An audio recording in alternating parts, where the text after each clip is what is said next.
Hey everybody, it's Lebo with Lebo's Pinball, and I've got another little project for you guys today, just to show you a little improvement to do to a Date East Turtles game. So, as I understand it, all the Date East games, at least maybe all of them, back at the generation this game was done, the GI lighting on this, the way it's controlled is it's 100% on or 100% off, and you can hear the clicking sound. There's a relay that basically just cycles the lights on and off, and I don't particularly mind the clicking sound. It's sort of characteristic of the game, I guess, a little bit, but there's someone that came out with a modification for this game that actually does something a lot like the OCD LED boards for a lot of the other Williams games and the Date East games, except they don't have something that handles the GI lights. The OCD LED boards, I do actually have one installed on this game already, and that helps to smooth out the flickering and the harshness of the LED lamps on all the playfield control lamps. It doesn't do anything with the flashers. The flashers are still, you know, bold and on or off. But the GI lights, just like right now, the GI lights are they're 100% on. And same with the back box. And what this board will do is this will allow you to soften the onset and the turning off of the lights. So basically, it's just the pulse width modulation concept. It introduces that into this game like it does on the other games. But this one just doesn't have that for GI lights. So it adds it to it, and it's programmable, so you can adjust, how quickly do you want the lights to come on and go off, and you can do it independently. There's 4 different strings of lights on this. So, anyways, I'm gonna get to installing this, and then we'll see what it looks like. I'm gonna show you a before and after, and hopefully it'll be pretty cool. Now, this game is probably maybe not one of the best candidates for this. I may be wrong, but after playing this and really observing the GI cycling on and off, there's only a few times that it really cycles the on off. It's whenever you hit the millions ramps that does it. I think when you lose the ball at the end, I think it's another time that it does it. So there's really just a handful of times it really cycles the lights, but we're gonna play around with this thing, and hopefully it'll be a pretty cool modification. All right, here we go. All right, well, to get started, we got to go ahead and, of course, pull the back glass and open up the back box. So let's go ahead. Whoops, I got it unlocked. Open this up carefully. Put this aside. Right. And then now let's open up the back box. And we got to find a place where we want to put this. And the instructions, what they recommend is they'll put it right in this upper left-hand corner, just to the left of the metal grate or whatever, the little metal vents. And effectively what we're going to do is we're going to install either 3 or 4 cables. It depends on what kind of power supply that we have here. But we'll know here in a minute. We'll get to that part here in a minute. But basically we're disconnecting some cables from this, and we are using some provided cables that came with the kit to extend that over to the new board. So let's just go ahead and take a look at this board. I'll show you here. It's got there's a program button, there's an up and a down when you are programming it to be able to kind of increase or decrease certain settings. There's a number of LEDs that are at the top that indicate which string of the GI lights that you are adjusting, and then the other LEDs is what facet of it are you actually adjusting? Are you adjusting the maximum brightness, the minimum brightness, how much of a rise that the lights come on, and how much of a fall when they go off? And that's basically it. So let's get started getting it mounted.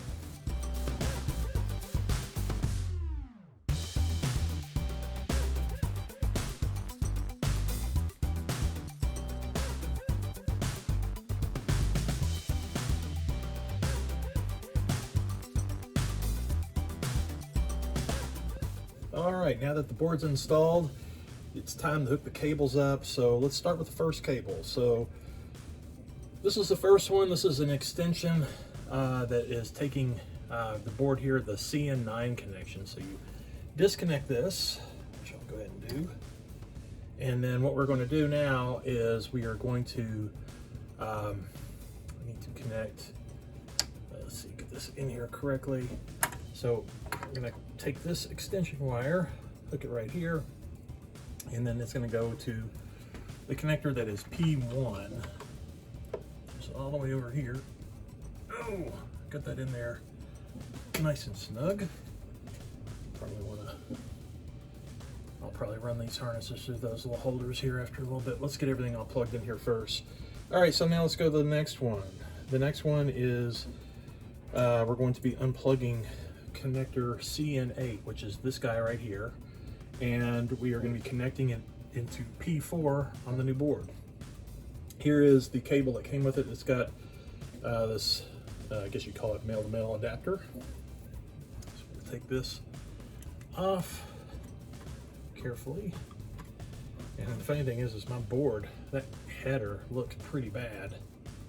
So I did not realize it was that bad. This was the first game I worked on, so it's been quite a while. And honestly, I have had some of my GI lights act up a little bit, so there could be some issues with some of the connectors that may be resolved in the process of doing that. Either the headers were an issue or the connector's a problem. This connector doesn't look that bad though. Okay, so anyways, we've got that one done. Now let's move to the next one. The next one is looking at connector CN7, and it says to take note if it's either a 3-pin or a 5-pin. If it's a 5-pin, we've got to do an extra step after this. In my case, it's just a 3-pin. So what are we going to do? We take that off, and we're going to be plugging in this connector, this extension connector or cable, the connector on the end of it. It's considered a 5-pin, but you got the 1 pin missing on pin 2, just like you have it missing on pin 2 of this 3-pin connector. And so what the idea to do here is to take this off, and we got to plug it in. And the only way it can go is just going to be right here. So let's take this off and fit it like that. And then this is going to go into P3. Let's see if I can feed this up here. I have to also learn to be a contortionist.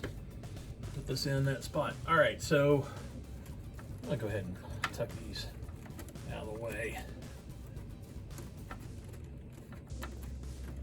Try to neaten it up. I may come back later, make it a little nicer, but I've got one more to go. Yeah, I guess that's good enough as long as it's working. All right, so now that we have that all hooked up, now let's turn it on and see what happens. All right, well, I got the power on and everything seems to be working just fine. Let's take a look at the board. Let's see if we can kind of go over some things. Hopefully I won't shake this too bad. So there's 3 buttons again. There's a program and then up and down. And you got all these LEDs that indicate the first 4 that say channels. That is having to deal with, sorry, I'm shaking the camera at a time, which string of the GI, and then you've got your maximum brightness, minimum brightness, the rise rate and flow rate. So let's first hit program, and you got to press and hold it for a second. All right, so what that is right there, that's basically saying, hey, the very first string is selected. And if I come down and look right now at my lights, this is the string 1 in Turtles game. So the lights like the pop bumpers, the GI lights all through there, that's all part of string 1. But you'll notice like the slings, that's off, the lanes, out lanes, they're off. Looking at the back box, that's all off. So really only string 1 is currently selected.